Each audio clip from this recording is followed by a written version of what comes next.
As 6 aparições de Nossa Senhora de Fátima. Estamos reunidos em nome do Pai, do Filho e do Espírito Santo. Amém. Fátima é, sem dúvida, a mais profética das aparições modernas. As aparições de Nossa Senhora em Fátima são consideradas como sendo as mais proféticas aparições dos últimos tempos.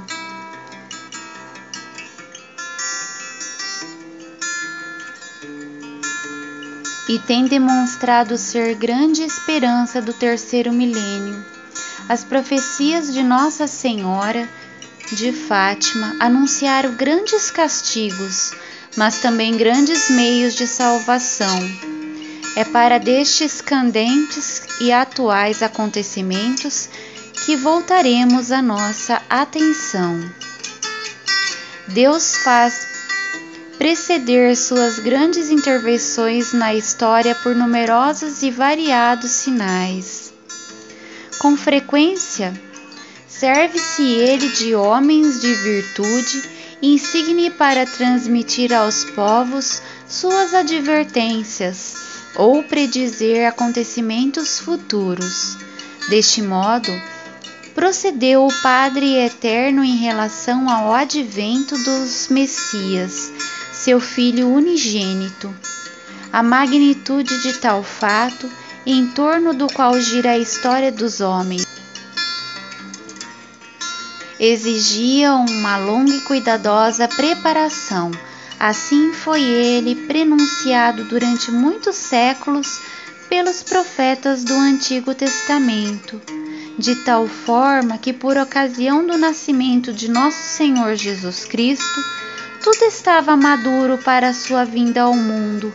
Até entre os pagãos, muitos esperavam algo que desse solução à crise moral no qual os homens de então estavam imersos. Quase se podia afirmar com segurança que quanto mais importante o acontecimento previsto, tanto maior a grandeza dos sinais que os precedem, a autoridade dos que anunciavam e o tempo de espera.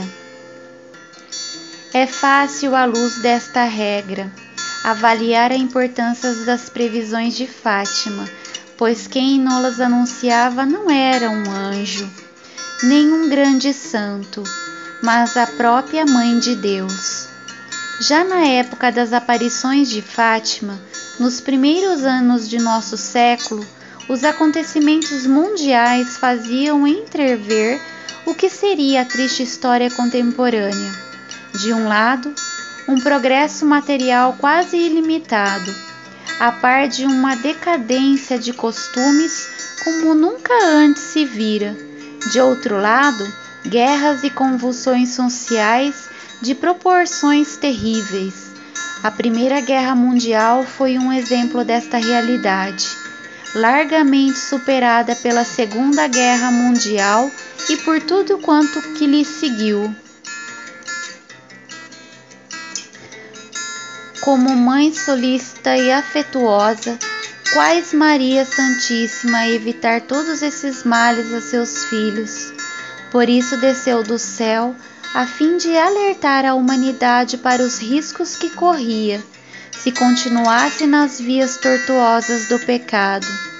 Veio ao mesmo tempo indicar os meios de salvação, a recitação do rosário, a prática dos 5 primeiros sábados, as devoções ao Imaculado Coração de Maria, as aparições da própria Mãe de Deus. 13 de maio de 1917, Lúcia de Jesus, 10 anos, Francisco Marto, 9 anos, e Jacinta Marto, 7 anos. Após a missa na igreja de Ajustrel, lugarejo de Fátima, foram pastorear o rebanho de ovelhas na terra do pai de Lúcia, na cova da Íria. Após um como que clarão de relâmpago no céu, luminoso e sereno, sobre uma carrasqueira de 1 metro e pouco de altura, apareceu-lhes a Mãe de Deus. Segundo as descrições da irmã Lúcia, era uma senhora vestida toda de branco, mais brilhante que o sol, espargindo luz mais clara e intensa que um copo de água de cristal, cheio de água cristalina, atravessando pelos raios do sol mais ardente. Seu semblante era de uma inenarrável beleza, nem triste nem alegre, mas sério, talvez com uma suave expressão de ligeira censura. Como descrever em promenores seus traços? De que cor os olhos, os cabelos dessa figura celestial? Lúcia nunca soube dizer ao certo. O vestido mais alvo que a própria neve parecia tecido de luz. Tinha as mangas relativamente estreitas e era fechado no pescoço, descendo até os pés, os quais, envolvido por uma tênue nuvem, mals eram vistos roçando as franjas da azinheira. O manto lhe cobria a cabeça, também branco e orlando de ouro, do mesmo comprimento que o vestido, envolvera-lhes quase todo o corpo. As mãos trazia juntas em oração, apoiadas no peito, e da direita pendia um lindo rosário de conta brilhante com pérolas, terminando por uma cruzinha de vivíssima luz prateada.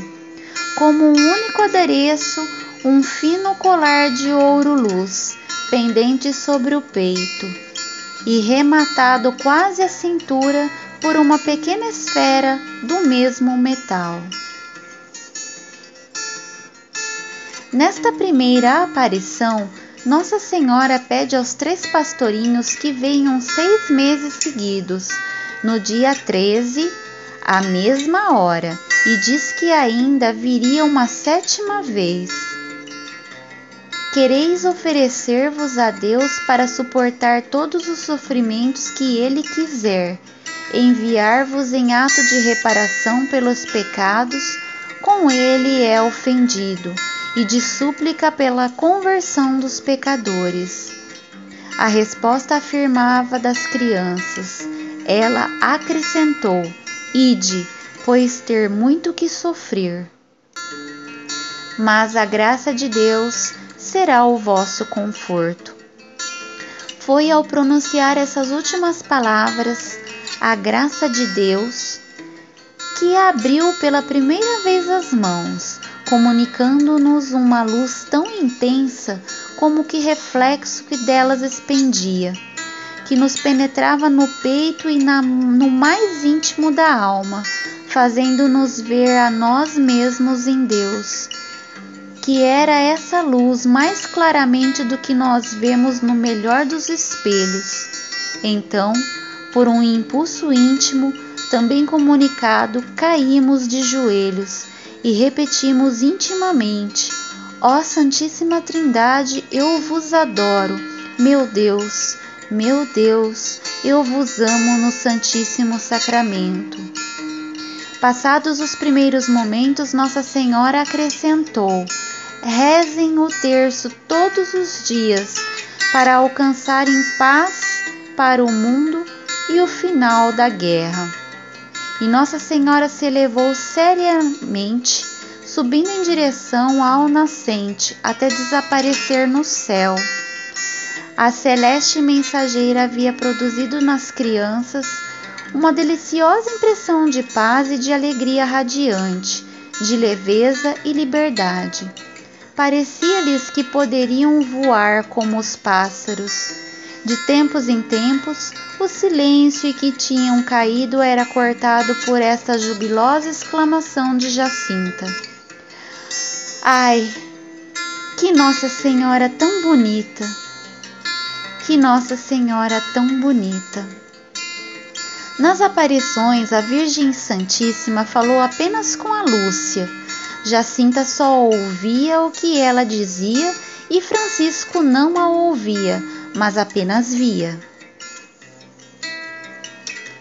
A segunda aparição, no dia 13 de junho. Já com a presença de 50 pessoas na cova da Íria, os 3 pastorinhos viram de novo o reflexo da luz, a quem chamavam relâmpago, que se aproximou na carrasqueira. Nossa Senhora queria que voltassem no próximo dia 13 e que rezassem o terço todos os dias e aprendessem a ler. Lúcia pede para que ela os leve para o céu. Sim, a Jacinta e ao Francisco levo-os em breve, mas tu ficas mais algum tempo. Jesus quer servir-se de ti para me fazer conhecer e amar. Ele quer estabelecer no mundo a devoção ao meu imaculado coração, a quem a abraçar, prometo a salvação, a serem queridas de Deus esta alma como flores postas por mim a adornar o meu trono. A Virgem anima Lúcia, dizendo que nunca deixará. O meu imaculado coração será o teu refúgio e o coração que te conduzirá até Deus. De novo abriu as mãos e lhe comunicou o reflexo de intensa luz, como que submergindo-os em Deus, e na palma da mão direita de Maria estava um coração cercado de espinhos, que pareciam estar neles cravados. Era o Imaculado Coração de Maria ultrajado pelos pecados da humanidade, querendo reparação. Aos poucos, essa visão se esvaneceu diante de vistas elevadas dos 3 pastorinhos, e Nossa Senhora resplandeceu de luz, subindo suavemente para o leste até desaparecer. Terceira aparição, 13 de junho.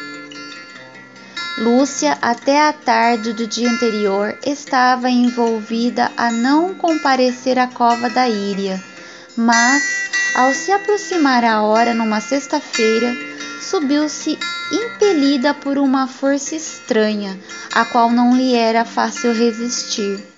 Foi ter com os primos, aos quais encontrou no quarto de joelhos chorando e rezando, pois não queriam ir sem Lúcia.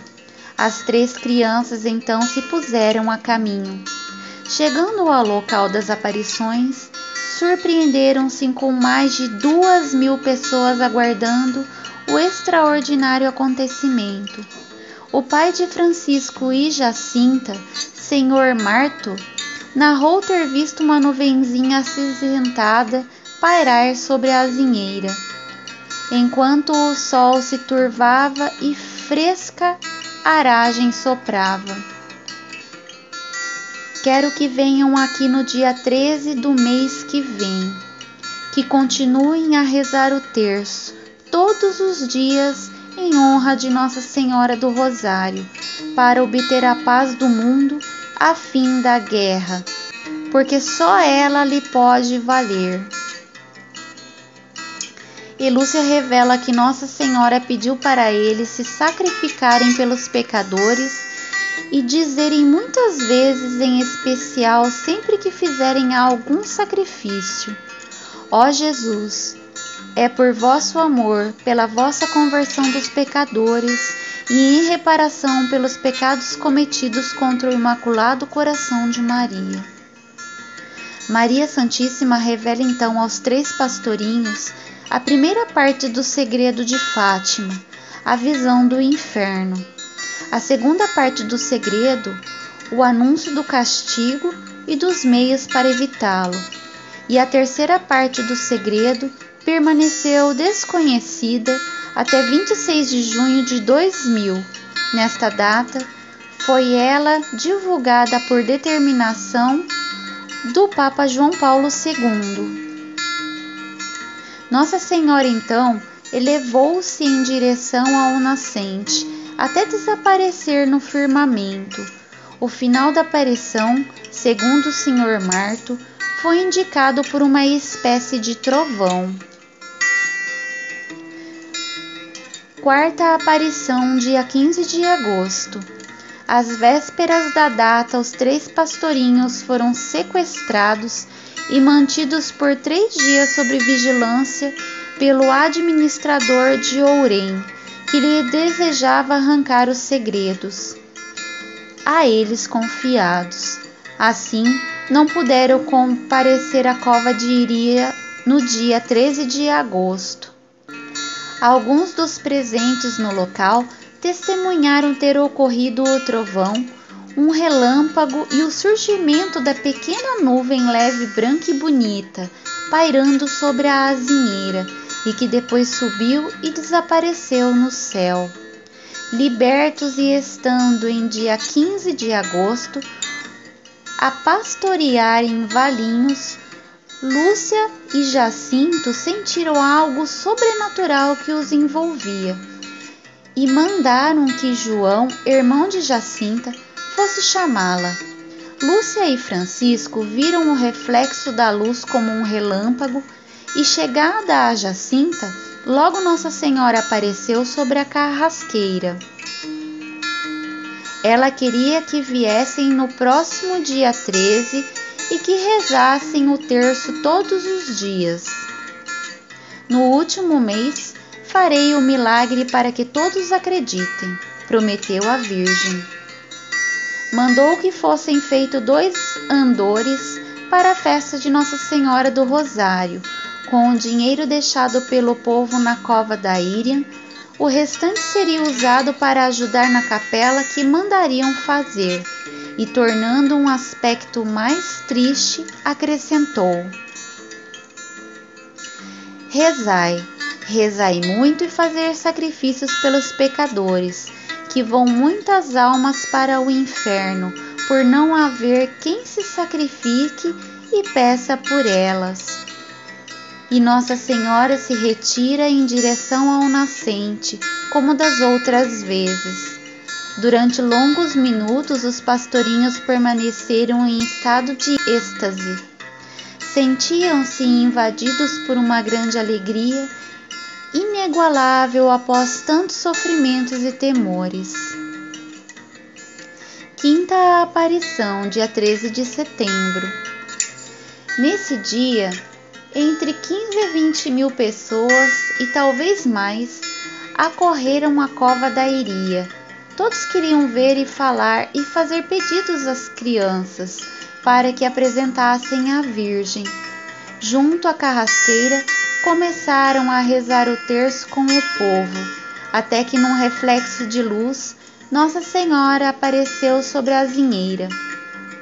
Continuem a rezar o terço para alcançarem a fim da guerra.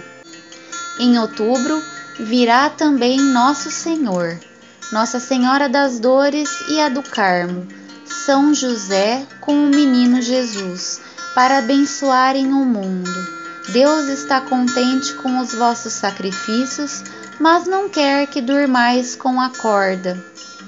Trazei-as só durante o dia.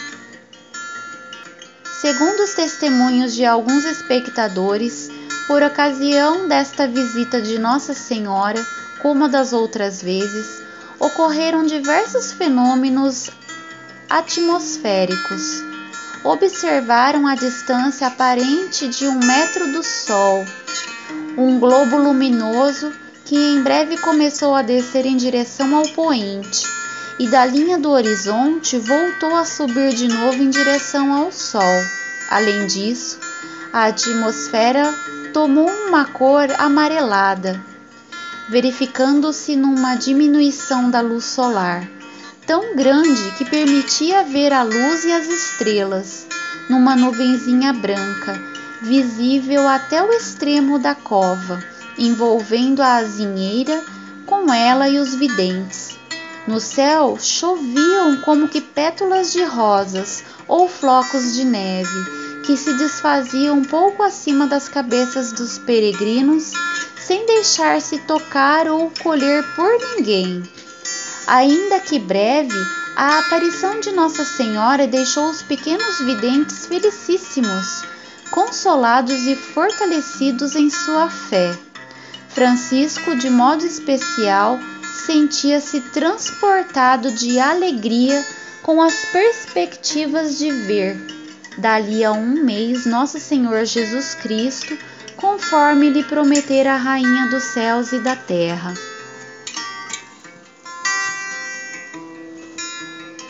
Sexta e última aparição, dia 13 de outubro de 1917. Já era outono. Uma chuva persistente e forte transformara a cova da Iria num lamaçal e encharcava a multidão de 50 a 70 mil peregrinos, vindo de todos os cantos de Portugal. Assim que chegaram os videntes, Lúcia pediu que fechassem os guarda-chuvas para rezarem o terço, e pouco depois houve o reflexo de luz e Nossa Senhora apareceu sobre a carrasqueira.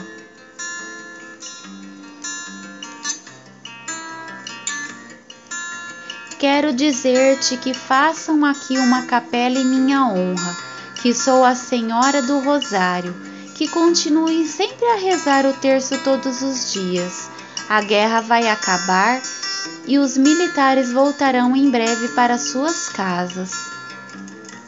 Ao pedido de cura para uns doentes e conversão para alguns pecadores, Nossa Senhora respondeu: uns sim, outros não. É preciso que se emendem, que peçam perdão dos seus pecados. E tomando um aspecto triste, ela acrescentou: não ofendam mais a Deus Nosso Senhor, que já está muito ofendido. E abrindo as mãos, fê-las refletir no sol, e enquanto se elevava, continuava o reflexo da sua própria luz a projetar-se no sol. Visões de centenas simbolizando os mistérios gozosos, dolorosos e gloriosos do Rosário. Chovera durante toda a aparição. Lúcia, no término de seu colóquio com Nossa Senhora, gritava para o povo: olhem para o sol. Rasguem-se as nuvens e o sol aparece como um imenso disco de prata. Apesar de seu intenso brilho, pode ser olhado diretamente sem ferir a vista. E as pessoas contemplavam absortas, e quanto de súbito os astros se põem a bailar, gira rapidamente como uma gigantesca roda de fogo. Para de repente, para dentro em pouco recomeçar o giro sobre si mesmo numa espantosa velocidade. E finalmente, no turbilhão vertiginoso, seus bordos adquiriam uma cor escarlate, expandindo chamas vermelhas de todas as direções. Esses fachos referem-se no sol, nas árvores, nos arbustos e nas faces voltadas para o céu, reluzindo com todas as cores do arco-íris. O disco de fogo rodopia loucamente 3 vezes, com cores cada vez mais intensas. Treme espantosamente e, descrevendo descomunal, precipita-se em direção à multidão aterrorizada. Um único e imenso grito escapa de todas as bocas. Todos caem de joelhos na lama e pensam que vão ser consumidos pelo fogo. Muitos rezam em voz alta o ato de contrição. Pouco a pouco, o sol começa a se elevar, traçando o mesmo zigue-zague até o ponto do horizonte de onde havia descido. Torna-se então impossível fitá-lo, e novamente o sol normal de todos os dias. O ciclo das visões de Fátima estava encerrado. Os prodígios haviam durado cerca de 10 minutos e todos se entreolhavam perturbados. Depois a alegria explodiu. O milagre. As crianças tinham razão. Os gritos de entusiasmo ecoavam pelas colinas adjacentes, e muitos notavam que suas roupas encharcadas, alguns minutos antes, estavam completamente secas. O milagre do sol pôde ser observado uma distância de até 40 quilômetros do local da aparição. A promessa da sétima vinda de Nossa Senhora. Em sua primeira aparição, a Santíssima Virgem pediu aos 3 pastorinhos que viessem à cova da Iria 6 meses seguidos e acrescentou: depois voltarei ainda aqui uma 7ª vez. Seguiram-se as 6 aparições, segundo o relato da irmã Lúcia, pairando o mistério sobre a 7ª aparição. Estará esta ligada à promessa do triunfo de seu Imaculado Coração? Configuram uma suprema e altíssima esperança para os dias de hoje. Fátima, queiramos ou não, tornou-se como uma promessa. Por fim, meu Imaculado Coração triunfará. O ponto de referência essencial, indisponível para nossa vida e para o mundo contemporâneo. Fátima, inesgotavelmente, é a autora do 3º milênio. Amém. Estivemos reunidos em nome do Pai, do Filho e do Espírito Santo. Amém.